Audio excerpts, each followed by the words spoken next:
Greetings! I hope you're having a beautiful day. We are going to do a Psalm 128, and this is for blessing the home is how we're using it today. And we have a talisman of Gabriel that's helpful for blessing the home, and if you want to learn how to make one of those, you can go to that video, but it's not necessary to use the talisman. You can use just the psalm and it's equally as effective. All right, so here we go. Psalm 128. What we do is we always read it through once as an incantation. This is a nice short psalm. It's only 6 verses. And then we go through it again and we mine through each verse, each line if possible, and find those seeds of magic that are hidden. There's little formulas in there. And if we can get those dialed into our purpose and get them planted in our deep mind, they grow and they bear fruit in our lives, and it's very, very effective.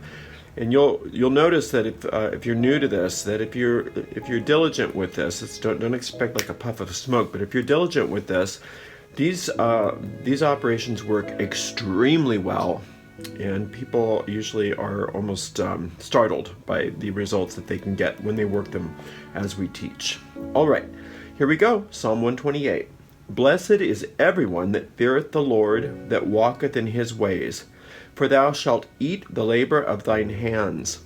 Happy shalt thou be, and it shall be well with thee. Thy wife shall be as a fruitful vine by the sides of thine house, thy children like olive plants round about thy table. Behold, that thus shall the man be blessed that feareth the Lord. The Lord shall bless thee out of Zion, and thou shalt see the good of Jerusalem all the days of thy life. Yea, thou shalt see thy children's children, and peace upon Israel. Nice and short, but there's a lot going on in there. So remember, we almost have a separate book of Psalms from people who use these as part of their religion. So we're not praying these religiously. These are spells. And my book of Psalms, even though I'm using the King James book, and your book of Psalms might be completely different spell books depending on how they are individualized for you. So I'm taking you through this as I plant these seeds and as I teach my students how to do this. And you need to do this on your own and find also how they are personal to you. But look at them magically, not religiously. So I'm going to show you how to do that. Blessed is everyone that feareth the Lord. Okay, first off, we have to get clear on what we mean by the Lord versus, what you might think. The Lord is the principle of life itself. Yes, it is our parent spiritually, but that is father and mother.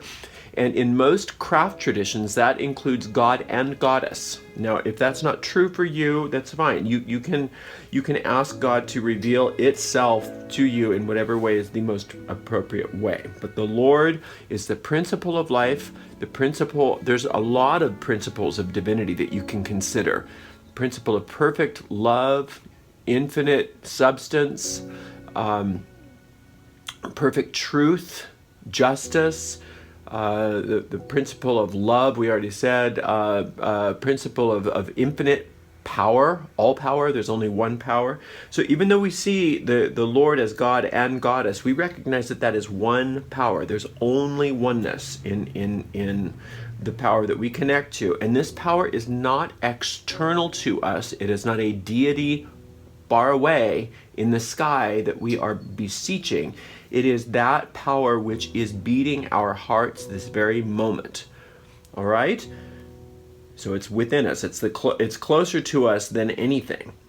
So blessed is everyone that feareth the Lord. Now fear means respect. It means having a reverent respect for this power, just like an electrician has respect for electricity.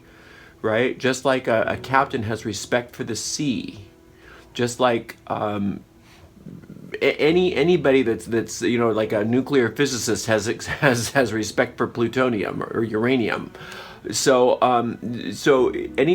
recognize that this power is massive. And so fearing the Lord simply means that we have a reverent respect for it, that we don't take it frivolously.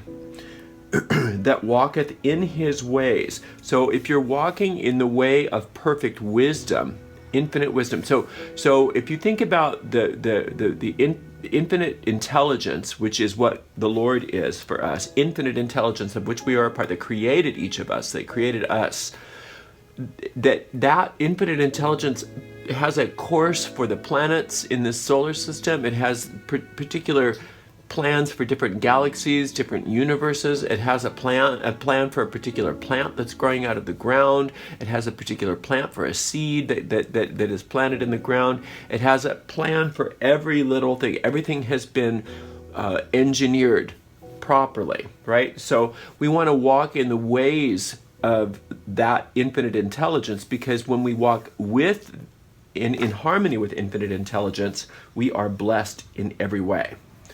All right? For thou shalt eat the labor of thine hands. Isn't that the truth? So how you work in the world is how you live. So what you're going to eat the labor of your hands is similar to either a hunter, if you're from a meat-eating tribe, or a gatherer, if you're from a gathering tribe, or from an agricultural tribe, the labor of your hands as far as planting crops and things like that. So we reap what we sow, literally. Thou shalt eat the labor of thine hands. And in this psalm, that's good news. Happy shalt that be. Happy shall thou. Let's do 3 times as a charm. Happy shalt thou be, and it shall be well with thee. All right, because we are walking in the ways of the Lord, meaning we're not trying to create new rules and laws for ourselves. It's not like you're going to say, well, I don't know, it's just my truth is that there is no gravity. So, but that can be your truth, but it's not my truth. Okay, well then go and show us how that works for you. If you jump off that cliff, I have a feeling that we all know where that's going to end, where you're going to end up, how that's going to work out for you, right? So if you will eat the labor of your hands and be happy, and all will be well with you if you are walking in the ways of the Lord. Again, this is not religious. It just means you want to be led upon the ways of scientific God science. That's the better way of saying it. God knows what he's doing, right? And then all will be well with you, and you will work according to working with the laws of the universe rather than against them, and the laws of the universe will reward you thusly. Now this one is interesting. Thy wife shall be as a fruitful vine by the sides of thine house. Now, when we talk about the wife in the Psalms, and she's mentioned several times, that is your deep mind. That is your deep mind. So your conscious mind is the chooser. Your conscious mind is that which chooses. That's deciding which seeds to plant in the ground, right? The wife is the deep mind. The deep mind does not have the power of choice. The earth accepts whatever seed you plant in her, and provided that there's the right climate for whatever you planted, she will not have any judgment. She won't say, are you sure you want to, I don't know about orange trees. Are you sure you want oranges? Maybe let's not do that, and we'll wait until you figure out that you want lemon trees. No, if you plant an orange seed, provided that you give her the right environment for growth, she will give you an orange tree. She does not argue with you. She just gives it to you. And so that's your wife. Thy wife shall be as a fruitful vine by the sides of thine house, meaning everything you plant in her, she's going to be fruitful. Thy children, like olive plants, round about thy table. Olive trees, olive plants, that was considered opulence in this time, right? Your children are the seeds that you plant are your children, your thoughts. And your grandchildren are the seeds that they plant. And their children, and those are called generations inside the Psalms. So when you're hearing about generations and generations, that's talking about the thought forms that you are creating. All right, behold, that thus shalt the man be blessed that feareth the Lord. Okay, we've talked about this at the opening, but the psalmist is reiterating it. Behold, that thus shall the man be blessed that feareth the Lord, respecting reverently the laws of the universe and walking in the ways of the laws of the universe rather than trying to make up your own rules, trying to make up your own world. That's when we get into trouble. When we say, I don't want gravity. I don't want I don't want the world to spin on its axis. I don't want the planet to revolve around a sun. I want to do it my way. I think it should be like this. And then we wonder why we get into trouble. Okay? So what we're putting in our home here is we are installing these orderly thoughts about how the universe works, and that is blessing our home. The Lord shall bless thee out of Zion, and thou shalt see the good of Jerusalem all the days of thy life. So Zion is the hill, the holy hill, on which a temple is built, and that is our exalted self, called our higher self sometimes, or sometimes called our superconscious self. That is the part of our mind that is maybe called the God self. When it talks about ye are gods in here, because that's the self that was actually created. All of this other stuff that we do, that's our doing. All of everything that's not exalted is our own vain imaginings, because we are so powerful. God made us just like him. Remember, it says if you're going to believe the Bible, but if you look at the Bible magically, and again, we only use the book of Psalms. We really don't. You can read the Bible, and it's wonderful if you can learn how to read it magically, but it's not necessary. But since I brought it up, when in the Bible it said that God made man in his image and likeness, it's talking about a truth that were created to be a God. Right? And so your higher self, the part of you that lives in Zion, that's on top of that hill in the temple, that's what God created. That's the true you. All of the stuff out and around, all of the other stuff that's not exalted and that's not God-like, that stuff you created. Now, you may have created it all by yourself, or you may have created it by just going along with the race consciousness. You may have created it many lifetimes ago. But it is your own doing. It's our own doing. Anything that's not godlike is not God's will. Okay? So the Zion is your highest self, but then it says, thou shalt see the good of Jerusalem all the days of your life. Jerusalem is the city that surrounds Zion. So those are your less exalted thoughts, but the thoughts that are wanting, that are desiring to reconnect with the Holy Temple on top of the hill. They're wanting to make that pilgrimage, right? So those thoughts are blessed. Yea, thou shalt see thy children's children and peace upon Israel. Okay, now, thy children's children, what did we talk about that? Those are the thought forms that are created out of thought forms, out of thought forms, out of thought forms. Just like seeds are always within the fruit that then falls to the ground and creates more trees and more fruit and more trees and more fruit, right?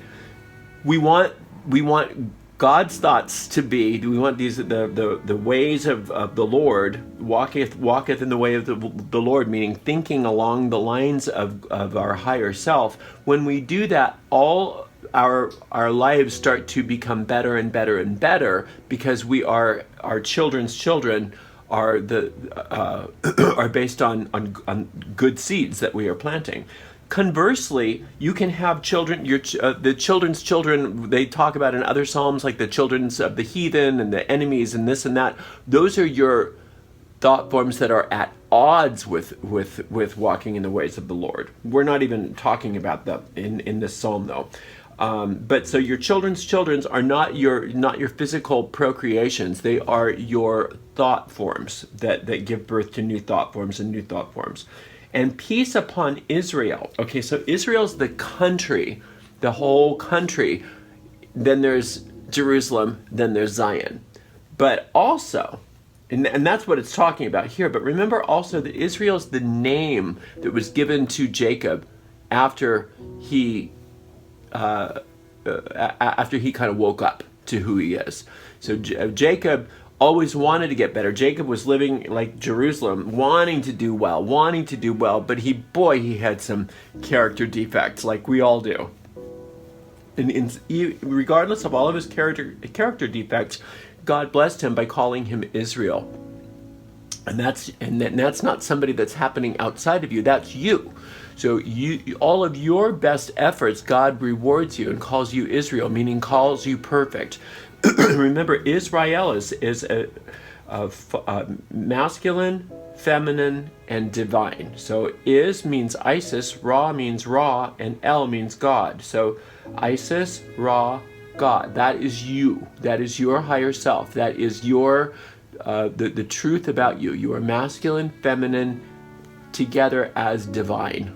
Okay? And we personify that in the craft as God and Goddess. But that's really something that's happening inside of you. That's what Israel is. All right? So just thinking these thoughts, just planting these seeds, and then applying it to blessing your home, that your dwelling is a temple. Your dwelling where you live is a temple, is a place of happiness, is a place of joy, is a place of peace. All shall be well with thee. Happy shalt thou be. So it's a happy home. It's a place where all is well. All right. So it's always such a pleasure to be with you, and I am looking forward to the next time that we are together. Thank you very, very much. Blessed be.